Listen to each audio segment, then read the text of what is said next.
Hello সবাইকে। আজকের এই চমৎকার আলোচনায় আমরা উইলিয়াম ওয়ার্ডসওয়ার্থের লেখা ভীষণ সুন্দর একটি কবিতা কম্পোজড অপন ওয়েস্টমিনিস্টার ব্রিজ বা ওয়েস্টমিনিস্টার ব্রিজের ওপর রচিত এর ভেতরের জগতে ডুব দেব।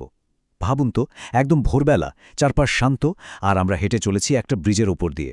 ঠিক এই অনুভূতিটাই কবি আমাদের দিতে চেয়েছেন।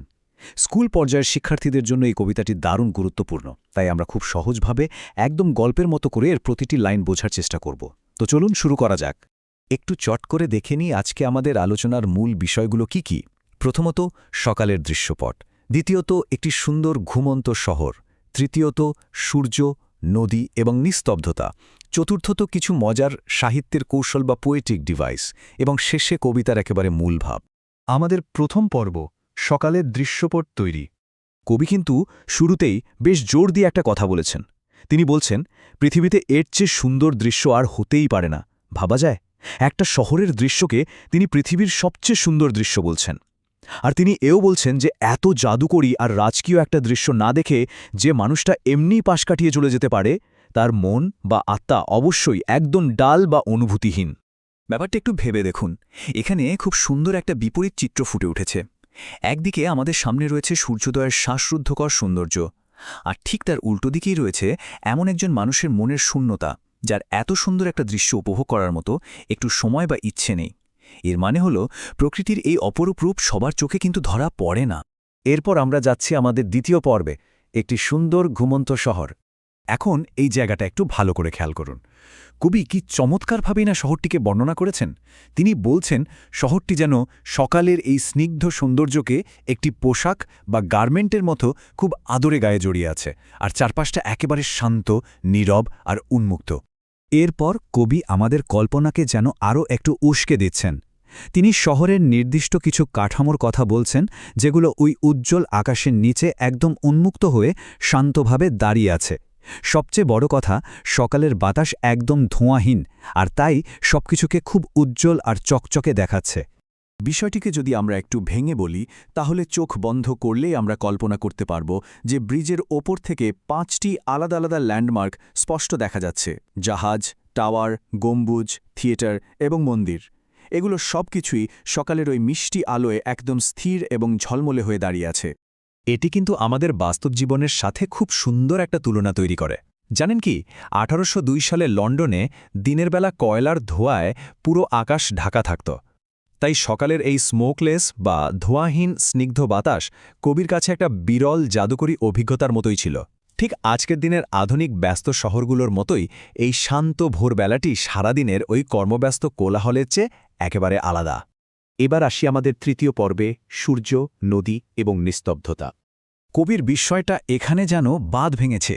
তিনি দাবি করছেন, সকালের এই প্রথম সূর্য শহরের ওপর যতটা সুন্দরভাবে আলো ছড়াচ্ছে, তা প্রকৃতির নিজের উপত্যকা বা পাহাড়ের চেয়েও বেশি সুন্দর।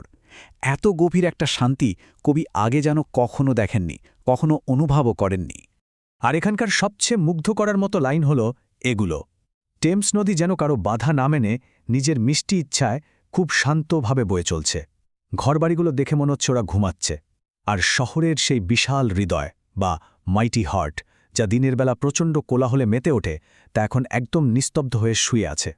আমাদের চতুর্থ পর্ব, সাহিত্যের কৌশলগুলো বোঝা, মানে পোয়েটিক ডিভাইস। চলুন আগের একটা লাইনে একটু ফিরে যাই। কবিতায় বলা হচ্ছে যে শহরটি সকালকে লাইক এ গার্মেন্ট বা একটি পোশাকের মতো পরিধান করে আছে। সাহিত্যের ভাষায় একে বলা হয় সিমিলি বা উপমা। যে কোনো কবিতায় যখন লাইক বা অ্যাজ দিয়ে দুটো আলাদা জিনিসের তুলনা করা হয়, তখনই সেটা সিমিলি। এটি একটা অসাধারণ কৌশল যা এখানে ব্যবহার করা হয়েছে, যাতে আমরা খুব সহজেই কল্পনা করতে পারি সকালের আলো কিভাবে দালানকোঠাগুলোকে একটা সুন্দর উষ্ণ কোটের মতো জড়িয়ে রেখেছে। এবার এই লাইন দুটো খেয়াল করুন। নদীটিকে বলা হচ্ছে তার হিজ ওন সুইট উইল বা নিজের একটি মিষ্টি ইচ্ছা আছে, আর ঘরবাড়িগুলোকে বলা হচ্ছে অ্যাস্লিপ বা ঘুমন্ত। কখনো কি ভেবে দেখেছেন একটি জড়বস্তু বা নদীর কিভাবে নিজস্ব ইচ্ছা থাকতে পারে, বা বাড়িঘর কিভাবে ঘুমোতে পারে? ঠিক ধরেছেন, এখানেই কবি ব্যবহার করেছেন পার্সনিফিকেশন বা ব্যক্তি আরোপণ নামক কৌশল।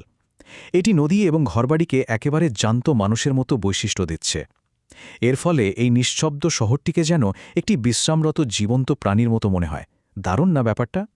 এবং সবশেষে আমাদের পঞ্চম পর্ব, কবিতার মূল ভাব বা সেন্ট্রাল থিম। পুরো কবিতা জুড়ে আমরা কি দেখলাম? প্রথমে আমরা শান্ত শহরটিকে পর্যবেক্ষণ করলাম, তারপর এর গভীর প্রশান্তি অনুভব করলাম, আর শেষে দেখলাম দালান কোঠাগুলো আকাশের দিকে উন্মুক্ত অবস্থায় রয়েছে।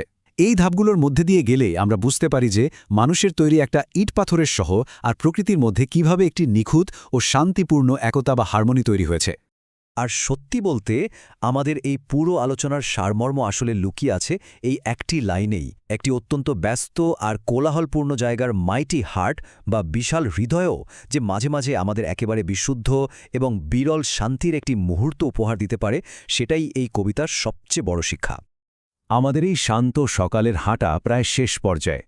তবে শেষ করার আগে আপনাদের সবার ভাবনার জন্য একটা ছোট্ট প্রশ্ন রেখে যাই। এই যে পরম নিস্তব্ধতা, এটা কি সত্যি একটা সাধারণ কোলাহলপূর্ণ জায়গাকে দেখার দৃষ্টিভঙ্গি আর অভিজ্ঞতা সম্পূর্ণভাবে বদলে দিতে পারে?